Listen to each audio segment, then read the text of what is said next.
since Charlie Kirk passed, I've been seeing an absurd number of joke videos about Gamergate and how the 2014 incident led up to everything in the alt-right now.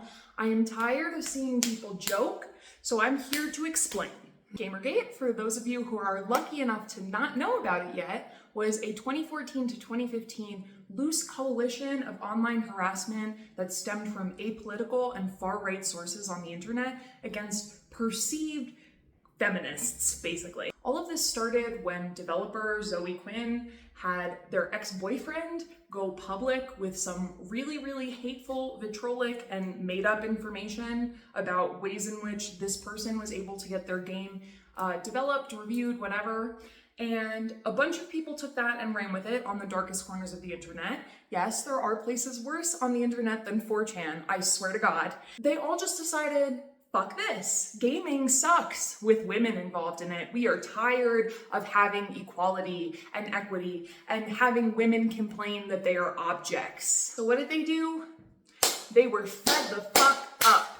These poor little babies. They decided, we're gonna do a harassment campaign using all of the tools that social media has at our disposal. Now, prior to this point, nothing of this caliber, this scope, and this level of threat had been committed by anybody apolitical on the alt-right in those spaces. So all these little weirdos show up on more mainstream social media sites as they're prepping this harassment campaign in quieter, more secluded parts of the internet, and they use the social media hashtag system and the tagging system, the messages, the notifications, the posts, to absolutely flood Zoe Quinn and then later on Brianna Wu and Anita Sarkeesian for existing as female public figures in the political sphere.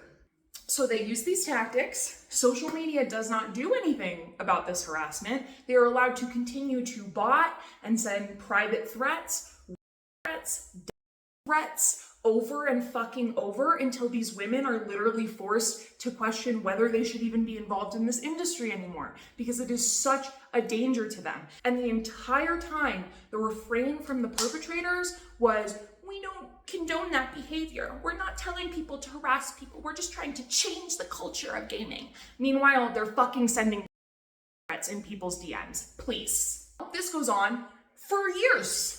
4 years. These women, by the way, still receive deaths to this day. What did happen was mainstream media responded to the Gamergate harassers as if they were on equivalent playing field with culture critics and game developers. And they gave them a platform by legitimizing them as an equal argument to people that were questioning the patriarchy within the video game world. So all of a sudden, these fucknuts are getting mainstream media attention for months upon months for quite literally acting violent and harassing private individuals. After it was all said and done and the mainstream media moved on from it, lo and behold, the people that own the social media websites like Facebook and Instagram and Twitter don't do anything about changing the way that their platform works, even though they now know and fully understand that random tiny groups of bad actors can cause concrete physical harm to people in real life using their platforms. No laws were enacted, no policies were changed, and nothing was done.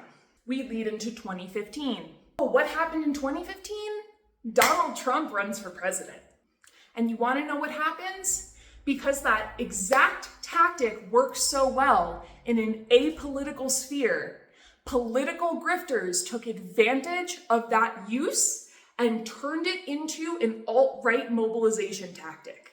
The very same people that were so apolitical, screaming, it's just about the memes, I don't give a fuck, I just want my games, suddenly become the fast track to the alt-right pipeline if they were not already. And I'm telling you right now, had something been done in 2014 and 2015 to not only protect the 3 women that I mentioned, but also any woman in the gaming space at all, we may actually not be here with the level of radicalized Gen Z men that we currently see. So when you hear people like Steve Bannon saying things like, flood the system, flood the media, flood the messaging, all of that comes from fucking Gamergate. All of these people are losers. They suck, they're incels, they don't know how to have a life, and they weaponize that against everybody else. And now we're living in the timeline where that very vocal minority has a ton of power.